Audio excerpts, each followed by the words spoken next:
Hi all, this is Allmighty and welcome to this video.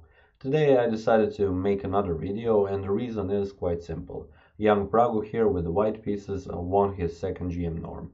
A young chess player that just got quite a following in the last couple of months and also during the last year, making such an amazing results and being only 12 years old. Yeah, he gathered a lot of following and a lot of attention. So usually people look at the tournaments where he is playing and they are just wondering what will he do next. And once again, he is coming to us with great news, winning this tournament and winning the second GM norm. Here in this game, which I'm going to show you, he is playing against Adam Taylor, a young English FIDE master. This is actually a game from round 1, so today marked the end of the Heraklion GM norm tournament, also known as the Fischer Memorial, but I'm not going to show you a game from today. I decided I'm going to look for the best game essentially, or at least the most interesting game that Pragu played during the tournament, and let me show you that game. So this is the game I chose, and also this is the game that features one of my favorite openings. So why not show it? So here it is. We have e4, e5, knight to f3, knight to c6, and bishop to b5. So just a disclaimer, not the Ruy Lopez, but the specific variation of the Ruy Lopez. Here Taylor goes for the Berlin defense with knight to f6. We have d3, so not going castles, and then variations with rook to e1 and stuff like that. After bishop to c5, Pragu goes for bishop captures to c6. D captures to c6, transposing in one of the lines of the Ruy Lopez exchange variation. And now, usually what you would see in this moment here is white goes kingside castle, or at least he develops one of the pieces, knight from b to d2 or bishop to e3.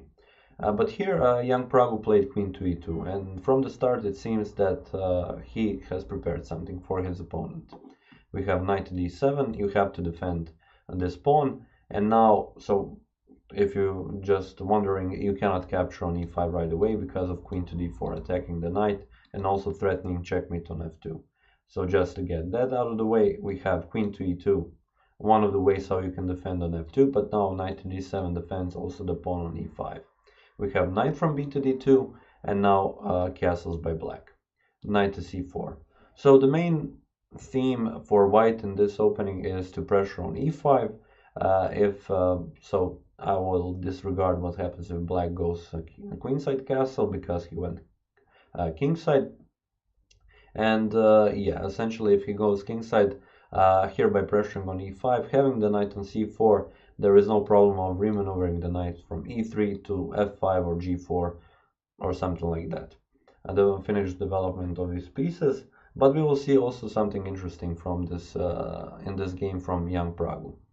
We have first rook to e8 adding another defender, not playing f6 right away, and after bishop to d2 now f6, because a clear threat was bishop to c3, and f6 is just a move that you make in the exchange variation of the Ruy Lopez. You want to definitely take care of this pawn and then continue with the development of your pieces. Now we have queenside castle, something that I haven't quite seen a lot in the Ruy Lopez exchange variation. It doesn't mean that it isn't played, but usually what you see in the first couple of moves is that white goes kingside castle. But here young Pragu goes for the queenside castle, and we have knight to f8, king to b1, and bishop to e6. After a couple of moves, black is quite developed and he is enjoying his game. This bishop is quite strong, and this bishop is not so bad either. We have rook from h to g1, and he plans to push g4 and g5. Queen to d7, stopping g4 for the moment, and now knight to e3. a5 and knight to h4. So at this point, actually g4 was a preferred move. Start immediately with the attack, because it seems like a lot of preparation to put the knight on h4.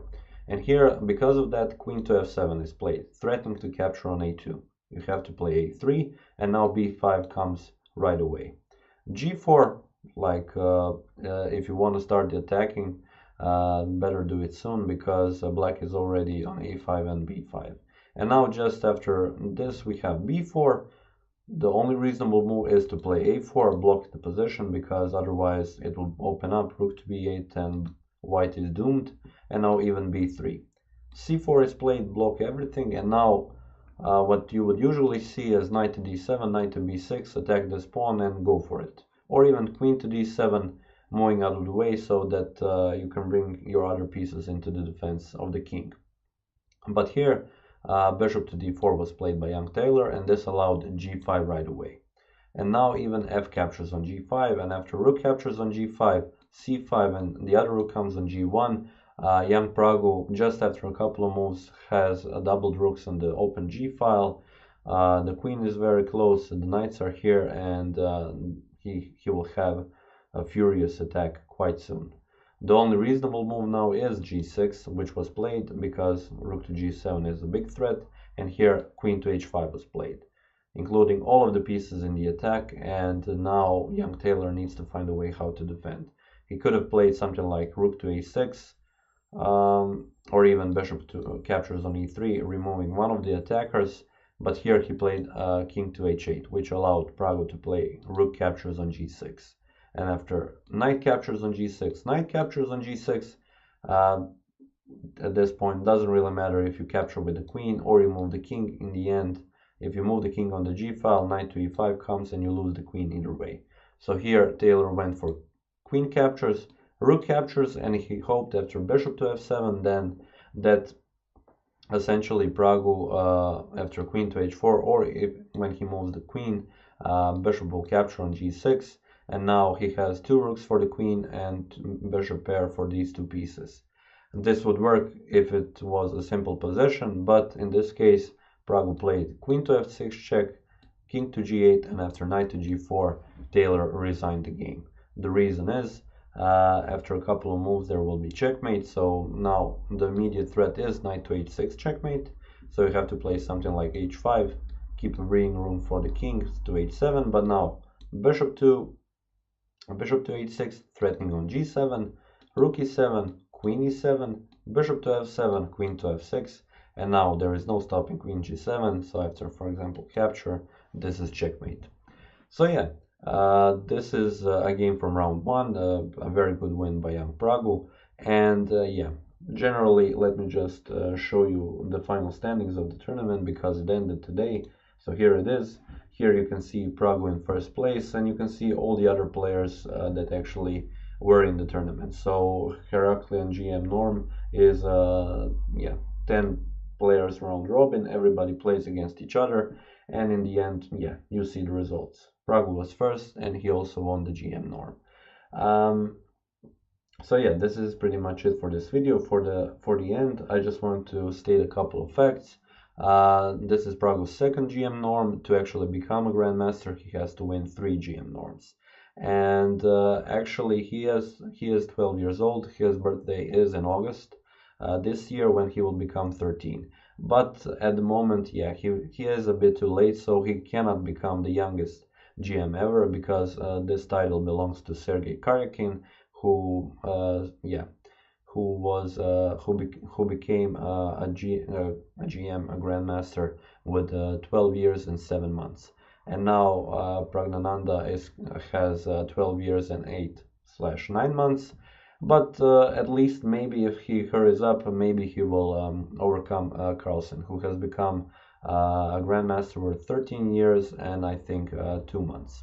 So yeah, that is a worthy goal to achieve. I wish him luck on that path, and yeah, this is pretty much it. I would like to thank you for watching this video, and I'll see you next time.